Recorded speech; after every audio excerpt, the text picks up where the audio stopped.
મિત્રો ખરેખર આજે તો ગજબ થઈ ગયો, કેમ કે તેલ વગર, બાફ્યા વગર કે પછી એક પણ પ્રકારના લોટનો ઉપયોગ કર્યા વગર ફક્ત ને ફક્ત 4 મિનિટની અંદર કટલેસને પણ તમે ભૂલી જશો એટલા સરસ મજાના ટેસ્ટી મેં નવા મુઠિયા તૈયાર કર્યા છે.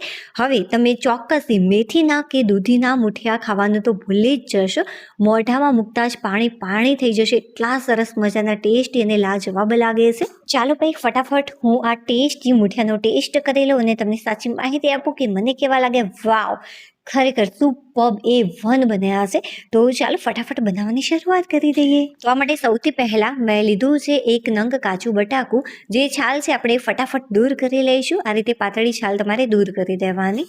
બટાકા ઉપરની છાલ મેં દૂર કરી દીધી છે. હવે આપણે લઈ લઈશું છીણી. જે મોટી જાળી આવે છે એ, અને જે નાની જાળી હોય છે કાણાવાળી, એનો ઉપયોગ નહીં કરી, જે મીડિયમ સાઇઝની હોય છે એની મદદથી આપણે છીણી લેવાના છે બટાકાને. જો ફ્રેન્ડ્સ, ફક્ત એક જ બટાકાનો મેં અત્યારે ઉપયોગ કર્યો છે, છતાં પણ બહુ જ સારા પ્રમાણમાં બટાકાનું છીણ તૈયાર થયું છે. હવે જે સ્ટાર્ચ છે એને આપણે દૂર કરવાનો છે. કઈ રીતે? તો સૌથી પહેલાં આપણે લઈ લઈશું એક બાઉલ. તેની અંદર 1 થી 2 ગ્લાસ જેટલું પાણી એડ કરવાનું છે અને અડધી ચમચી જેટલું મીઠું એડ કરી સારી રીતે આને મિક્સ કરી લઈશું. મીઠું સારી રીતે ઓગળી જાય ત્યારબાદ જે આપણે બટાકાનું છીણ તૈયાર કર્યું છે બધું જ આની અંદર ઉમેરી દઈશું અને હાથની મદદથી આ રીતે તમારે આને મસળવાનું છે કે જેથી એકદમ ઝડપથી જે બટાકા ઉપરનો સ્ટાર્ચ છે એ દૂર થઈ જાય. બટ આ બહુ જ વધારે પડતું પ્રેસ કરીને તમારે નથી મસળવાનું. આ રીતે હળવેથી તમારે પ્રેસ કરવાનું અને આ રીતે મસળવાનું કે જેથી જે સ્ટાર્ચ હોય દૂર થઈ જાય. તો 10 સેકન્ડ માટે મેં સારી રીતે વોશ કરી લીધું છે. બહુ વારંવાર આને પાણી બદલીને વોશ કરવાની જરૂરિયાત નથી. બસ ડાયરેક્ટ જ આપણે આ રીતે બટાકાને છીણીને લઈ હાથથી થોડું પ્રેસ કરીશું કે જેથી જે પાણી હોય એ બધું દૂર થઈ જાય અને તેની સાથે જે સ્ટાર્ચ હોય એ પણ થોડો ઘણો દૂર થઈ જાય. જુઓ, બધા જ બટાકાનું છીણ મેં આ રીતે તૈયાર કરી દીધું છે અને જે પાણી છે એ કેટલું ગંદુ નીકળ્યું છે. જે તમને ગંદુ પાણી દેખાય છે બટાકાનો સ્ટાર્ચ છે આ આપણે ફેંકી દઈશું. જુઓ ફ્રેન્ડ્સ, હવે આપણે જે આ માપ છે કેટલું છે હું તમને બતાવું. તો જે બધું જ પાણી હતું મેં દૂર કરી દીધું છે. તેના પછી આ રીતે વાટકીનું મેં માપ લઈ લીધું. તો અડધી વાટકી ભરીને આ બટાકાનું છીણ થાય છે. જે વાટકીની મદદથી બટાકાનું છીણ લીધું હોય બસ એ જ વાટકીની મદદથી તમારે પાણી લેવાનું. હવે આની અંદર આપણે એડ કરીશું બટાકાનું છીણ જે આપણે તૈયાર કરીને રાખ્યું હતું. આ એ જ છે. તો 1 વાટકી ભરીને પાણી અને અડધી વાટકી ભરીને તમારે બટાકાનું છીણ ઉમેરી સારી રીતે એકવાર મિક્સ કરી લેવાનું. ચાલો હવે ટેસ્ટ એવા મસાલા એડ કરી દઈશું કે જેથી જે આ રેસીપી છે એકદમ ચટપટી બને. તો સ્વાદ અનુસાર મીઠું એડ કર્યું છે. અડધી ચમચી જેટલું કાશ્મીરી લાલ મરચું પાવડર, અડધી ચમચી કરતાં ઓછી અને 5 ચમચી કરતાં થોડીક વધારે મેં હળદર એડ કરી છે. 1 ચમચી ભરીને ધાણા પાવડર ઉમેરીશું. 5 ચમચી જેટલો મેં અજમો લીધો છે. આ રીતે હાથથી થોડુંક મસળીને ઉમેરવાનો કે જેથી જે આની ફ્લેવર છે બહુ જ સરસ લાગે. જે ફ્રેન્ડ્સ મેં મસાલા એડ કર્યા છે એ રીતે તમે એડ કરજો કે જેથી વાનગી વધારે ટેસ્ટી લાગે. 1 ચમચી જેટલા તલ, અડધી ચમચી જેટલું જીરું એડ કરીશું અને સારા એ પ્રમાણમાં ખાંડ એડ કરવાની છે. કેમ કે કટલેસ જેવો આપણે ટેસ્ટ આની અંદર ઉમેરવાનો છે. કટલેસ કરતાં પણ ટેસ્ટી લાગે છે આ રેસીપી. તો 1 ચમચી મેં આની અંદર ખાંડ એડ કરી છે. હવે એક નાની સાઈઝનું લીંબુ લીધું છે તો એ બધો જ રસ આપણે ઉમેરી દઈશું. જો મોટી સાઈઝનો હોય તો તમારે અડધા લીંબુનો રસ એડ કરવાનો અને જો તમે ચમચીનું માપ લીધું હોય તો 4 ચમચી જેટલો તમારે લીંબુનો રસ આની અંદર ઉમેરવાનો છે. હવે સારા એ પ્રમાણમાં કોથમીર એડ કરીશું. તો અત્યારે મેં પાવ વાટકી ભરીને કોથમીર લીધી છે. હવે બધા જ મસાલા ફટાફટ મિક્સ કરી લઈશું. અને હા ફ્રેન્ડ્સ, એક વિડીયો બનાવવામાં ખરેખર બહુ જ મહેનત લાગતી હોય છે. થોડીક પણ રેસીપી તમને યુનિક લાગી રહી હોય, પસંદ આવી રહી હોય તો પ્લીઝ વિડીયોને લાઈક કરી દેજો. ચેનલ પર નવા હોય તો ચેનલને સબસ્ક્રાઈબ કરવાનું બિલકુલ પણ ભૂલતા નહીં. હવે થોડી વાર માટે એને સાઈડમાં મૂકી દઈશું. હવે ફ્રેન્ડ્સ, એ જ વાટકીની મદદથી મેં લીધા છે પૌવા. જે નોર્મલી આપણે બટાકા પૌવા બનાવતા હોઈએ છીએ બસ આ એ જ પૌવા છે. તો 1 વાટકી ભરીને મેં પૌવા લીધા છે. આની જગ્યાએ તમે નાયલોન પૌવાનો પણ ઉપયોગ કરી શકો છો. હવે બસ આને તમારે ફાઇન ક્રશ કરી દેવાના છે. જ્યારે ફ્રેન્ડ્સ તમે આ રીતે આને ટચ કરશો ત્યારે તમને થોડું કકરું લાગતું હશે. બટ હા, સોજી કરતાં તમને થોડુંક ઓછું કકરું લાગશે. જો તમને એવું લાગે કે બહુ જ વધારે પડતું કકરું છે, સોજી જેવું છે, તો તમારે ફરીથી આને થોડા ક્રશ કરી લેવાના. ચાલો હવે આપણે લઈ લઈશું ફટાફટ એક નોનસ્ટિક પેન. જો નોનસ્ટિક પેન ન હોય તો કોઈ પણ કઢાઈ કે તપેલીનો અહીંયા તમે ઉપયોગ કરી શકો છો. હવે બસ જે તૈયાર કર્યું હતું મિશ્રણ, આપણે મસાલાવાળું બટાકાવાળું, એ બધું જ મિશ્રણ આની અંદર ઉમેરી દઈશું.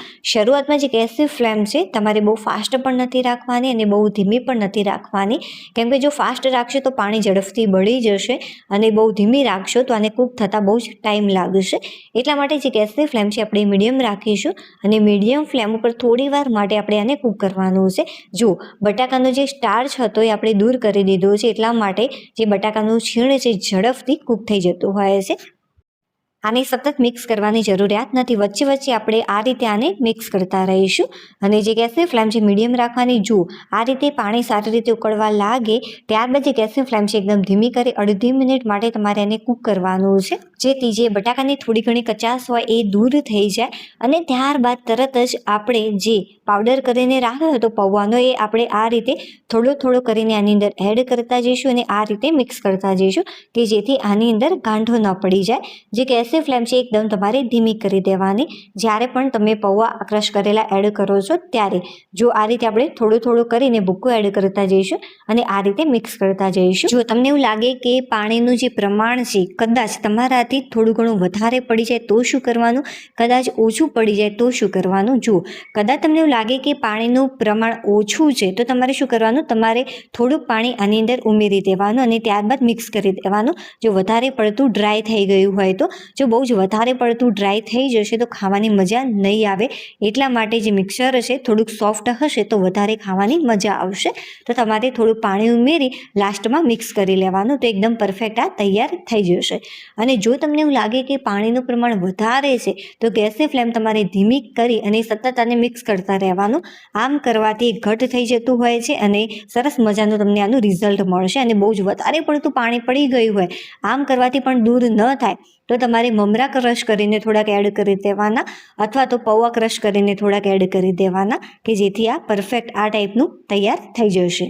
હવે લઈ લઈશું કોઈ પણ એક મોટી સાઇઝની પ્લેટ અને તેની અંદર આપણે મિશ્રણ આ રીતે મૂકી દઈશું અને ફેલાવી દઈશું કે જેથી આ ઝડપથી ઠંડુ પડી જાય. બટ આ બહુ જ વધારે પડતું ઠંડુ નથી કરી દેવાનું, સામાન્ય ગરમ હોય તમે ટચ કરી શકો ત્યારબાદ આપણે આગળની પ્રોસેસ કરી લઈશું. મિશ્રણ સારું એવું ઠંડુ થઈ ગયું છે. હવે હાથ ઉપર થોડુંક તેલ અથવા તો તમારે ઘી લગાવી દેવાનું છે ને સરસ મજાનું મુઠિયા ટાઈપ શેપ આ રીતે તૈયાર કરી દેવાનો છે. જો એકદમ ઇઝીલી આ બનીને તૈયાર થઈ જતું હોય છે. બટ હા, જો બહુ જ ડ્રાય તમે રાખ્યું હશે તો આ રીતે શેપ બનવામાં ટાઈમ લાગશે. એટલા માટે થોડુંક તમારે મિક્સરને સોફ્ટ જ રાખવાનું કે જેથી ખાવાની પણ મજા આવે અને ફટાફટ મુઠિયા પણ બની જાય. હાથથી તમે ટચ કરી શકો એટલું જ ઠંડુ કરવાનું, બહુ વધારે પડતું ઠંડુ નથી કરવાનું. આ એકદમ પરફેક્ટ રીતે થઈ ગયું છે. એટલા માટે મેં બધા જ મુઠિયા આ રીતે તૈયાર કરી લીધા. તેલ વગર ફ્રેન્ડ્સ તમારે ખાવું હોય તો તમે આ રીતે ડાયરેક્ટ પણ ખાઈ શકો છો, બટ વધારે એકદમ સારું એવું દેખાય અને ટેસ્ટી લાગે એ માટે મેં થોડુંક તેલ ગરમ કરીને રાખ્યું. તેલ થોડું ગરમ થાય ત્યારે એકાદ ચમચી જેટલી રાઈ, તલ, મીઠા લીમડાના પાન અને થોડું કાશ્મીરી લાલ મરચ પાવડર એડ કર્યું છે, અડધી ચમચી જેટલું. હવે સારી રીતે મિક્સ કરી લઈશું. અને હા, જ્યારે પણ તમે મરચું એડ કરો છો ત્યારે તેલ બહુ વધારે પડતું ગરમ ન હોવું જોઈએ. જો બહુ જ વધારે પડતું ગરમ હશે તો દાજી જશે મરચું અને ટેસ્ટ પણ સારું નહીં આવે. એટલા માટે થોડુંક ઠંડુ કરી લેવું હોય તો કરી શકાય છે. અને ત્યારબાદ તમારે મરચું ઉમેરી અને સરસ મજાનો તૈયાર કરેલો વઘાર મુઠિયા ઉપર મૂકી આ રીતે એડ કરી અને આને આ રીતે મિક્સ કરી લેવાનું ચમચીની મદદથી. ચાલો સૂર્યપ્રકાશમાં હું તમને આનું ઓરિજિનલ રિઝલ્ટ બતાવું છું. ફ્રેન્ડ્સ બન્યા હશે ને સરસ મજાના ટેસ્ટી લાજવાબ એકદમ સુપર સોફ્ટ આપણા મુઠિયા. ચાલો હવે આપણે ફરીથી મળીશું એક નવી ટેસ્ટ અને હેલ્ધી રેસિપી સાથે. ત્યાં સુધી બાય.